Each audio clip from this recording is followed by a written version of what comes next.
40년 만에 아버지가 건넨 편지 한 장. 안녕하세요. 저는 김미숙입니다. 올해 68세예요.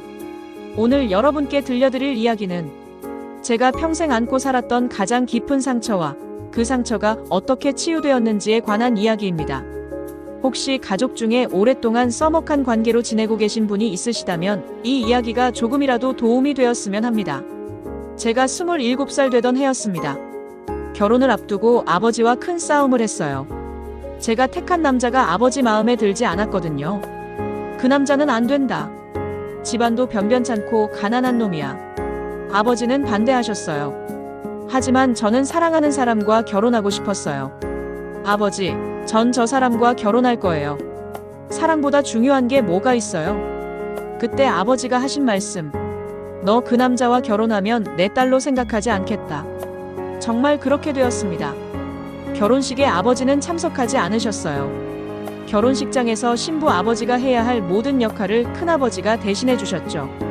그날 제가 얼마나 울었는지 몰라요. 인생에서 가장 기쁜 날이어야 했는데 아버지 생각 때문에 눈물로 범벅이 된 결혼식이었어요. 그 이후로 40년 동안 아버지와 저는 말을 섞지 않았습니다. 같은 동네에 살면서도 마주쳐도 모른 척했어요.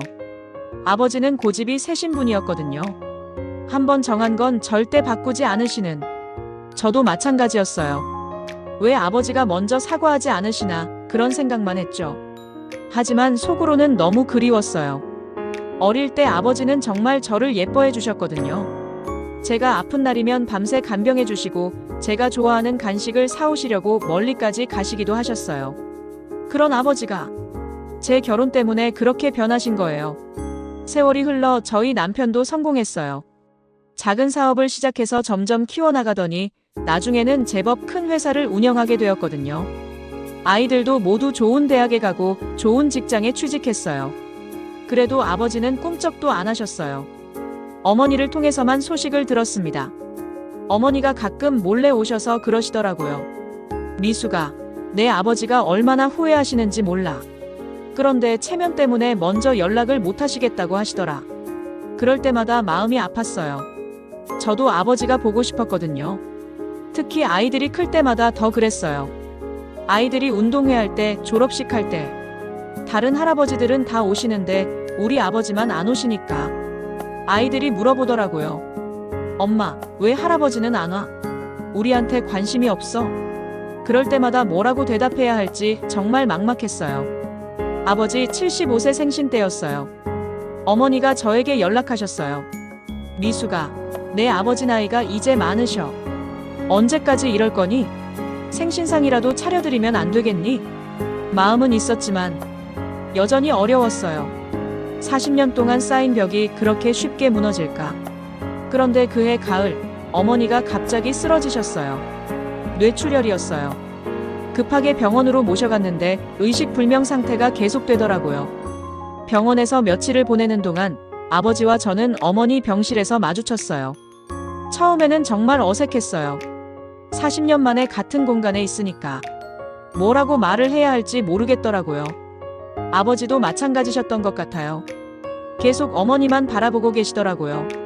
어머니는 일주일 만에 의식을 되찾으셨어요. 정말 다행이었어요. 하지만 많이 약해지셨더라고요. 퇴원하실 때 어머니가 그러셨어요. 미숙아, 이제 정말 나이가 많아서 언제 갈지 모른다. 내 아버지랑 화해하고 살았으면 좋겠다. 그때 제가 결심했어요. 이번엔 제가 먼저 다가가 보자고요. 아버지께 안부 전화를 드렸어요. 40년 만에 처음이었죠. 아버지, 저 미숙이에요. 어머니 몸은 어떠세요? 아버지가 전화를 받으시더라고요. 목소리가 많이 늙으셨더라고요. 많이 좋아지셨다. 그렇게 짧은 통화였지만 40년 만에 아버지와 대화를 한 거였어요. 그 다음 주부터 일주일에 한 번씩 안부 전화를 드렸어요. 처음에는 서로 어색했지만 점점 대화가 길어지더라고요. 어머니 병원비 얘기도 하고 어머니가 좋아하실 음식 얘기도 하고. 한 달 정도 지났을 때였어요. 아버지가 그러시더라고요. 미숙아, 시간 되면 집에 한번 들르면 안 되겠니? 가슴이 뛰었어요. 40년 만에 아버지가 저를 집으로 부르시는 거였으니까요. 다음 주 일요일에 갔어요. 정말 오랜만에 본 집이었어요. 예전보다 많이 낡았더라고요. 아버지도 많이 늙으셨고요. 어머니가 반겨주셨어요. 아직 몸은 불편하셨지만 제가 온 게 그렇게 좋으시더라고요. 점심을 같이 먹었어요. 40년 만에 가족이 함께 먹는 밥이었어요. 아무 말이 없었지만 왠지 마음이 따뜻했어요. 식사를 마치고 아버지가 그러시더라고요. 미수가 잠깐 나와봐라. 마당으로 나가니 아버지가 편지 한 장을 주셨어요. 이거 내가 결혼할 때부터 쓰려고 했던 건데 너무 늦었구나. 떨리는 손으로 편지를 받았어요. 집에 와서 편지를 읽었는데 정말 울었어요. 40년 동안 울지 않았던 만큼 다 울었던 것 같아요. 편지 내용을 조금 읽어드릴게요. 미수가, 아버지가 미안하다. 내가 선택한 사람을 믿어주지 못해서 미안하고 40년 동안 고집만 부려서 미안하다. 사실 아버지는 내가 결혼식 올릴 때부터 후회했다. 내 딸의 가장 중요한 날에 함께하지 못한 게 평생 가슴 아팠다. 내 남편이 좋은 사람인 건 진작 알았다. 내가 행복하게 사는 모습도 멀리서 지켜봤다. 그런데도 먼저 연락하지 못한 건 아버지의 잘못된 자존심 때문이었다. 이제라도 늦지 않았으면 좋겠다. 아버지 남은 시간 동안 내 곁에 있고 싶다. 손자 손녀들도 보고 싶고 다시 가족이 되고 싶다. 그 편지를 읽고 바로 아버지께 전화드렸어요. 아버지, 저도 미안해요. 40년 동안 고집 부린 것도 제 잘못이에요. 아버지도 우시더라고요. 40년 만에 처음 들어보는 아버지의 울음소리였어요. 그 이후로 우리 가족은 완전히 달라졌어요. 매주 일요일마다 아버지 댁에 가서 식사를 함께 해요. 아이들도 할아버지를 정말 좋아해요. 아버지는 손자 손녀들에게 용돈도 주시고 생일 때마다 선물도 챙겨주세요. 특히 기억에 남는 건 큰아들 결혼식 때였어요. 아버지가 직접 축사를 해주셨어요. 40년 전에 내가 제대로 해주지 못한 일을 오늘 손자를 통해서라도 제대로 하고 싶다고 하시면서 그때 또 울었어요. 정말 많이 울었어요. 지금 아버지는 82세예요. 건강하세요. 매일 산책도 하시고 어머니와 함께 복지관에도 다니세요. 가끔 저에게 그러세요. 미수가 40년이라는 시간을 허송세월했구나. 하지만 이제라도 함께 할 수 있어서 다행이다. 저도 그래요. 왜 그렇게 오랫동안 고집을 부렸을까? 후회되지만 지금이라도 화해할 수 있어서 감사해요. 요즘은 아버지와 함께하는 시간이 너무 소중해요. 어릴 때 못다한 아버지와의 대화도 하고 아버지의 옛날 이야기도 많이 들어요. 아버지가 어떤 분이셨는지, 어떤 어려움을 겪으며 사셨는지 이제서야 알게 되었어요. 아버지도 그때 제 결혼을 반대하신 이유를 말씀해 주셨어요. 그때는 아버지가 너무 걱정이 되었다. 가난해서 고생하는 걸 보기 싫었고 좀 더 안정적인 삶을 살았으면 했다. 하지만 방법이 잘못되었다. 그제서야 이해가 되었어요. 아버지도 저를 사랑했기 때문에 그런 거였구나. 표현 방법이 서툴렀을 뿐이지. 젊었을 때는 그걸 몰랐어요. 아버지가 제 자유를 억압한다고만 생각했죠. 하지만 지금 생각해보면 아버지의 걱정도 일리가 있었어요. 실제로 결혼 초기에는 정말 힘들었거든요.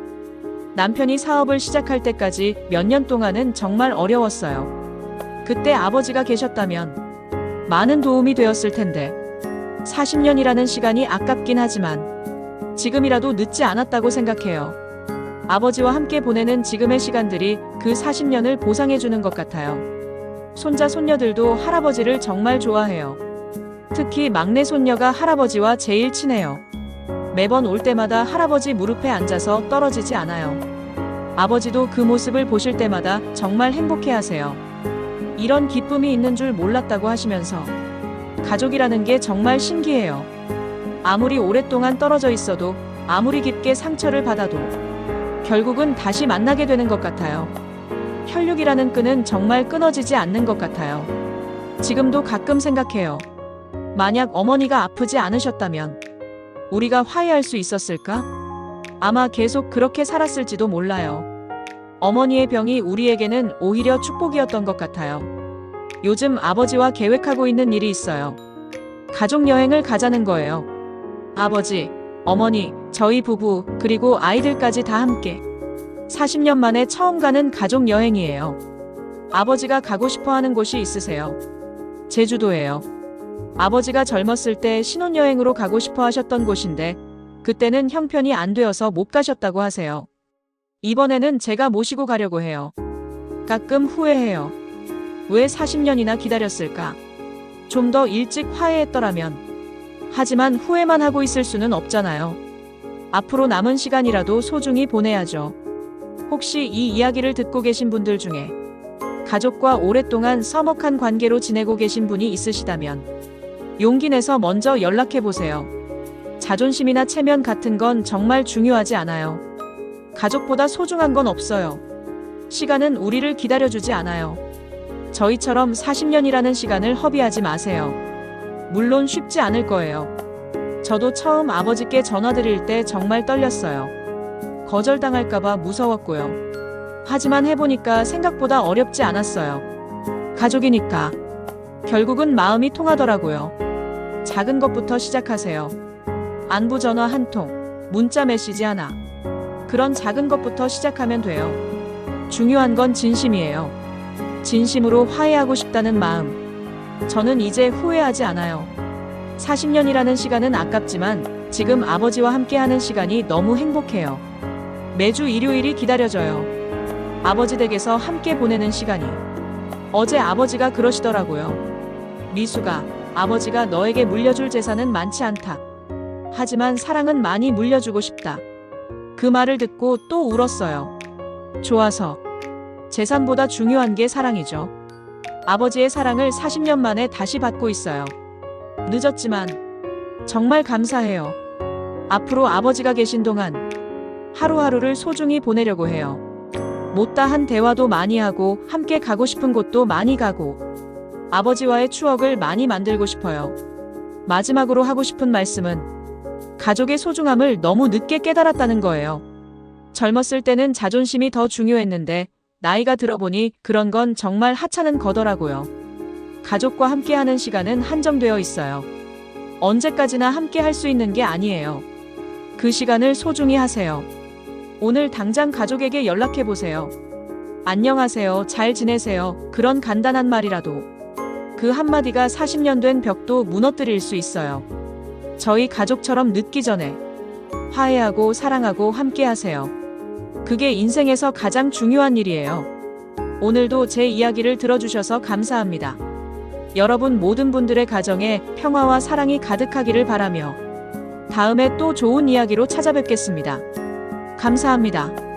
가족보다 소중한 건 없습니다. 오늘이 가장 젊은 날입니다.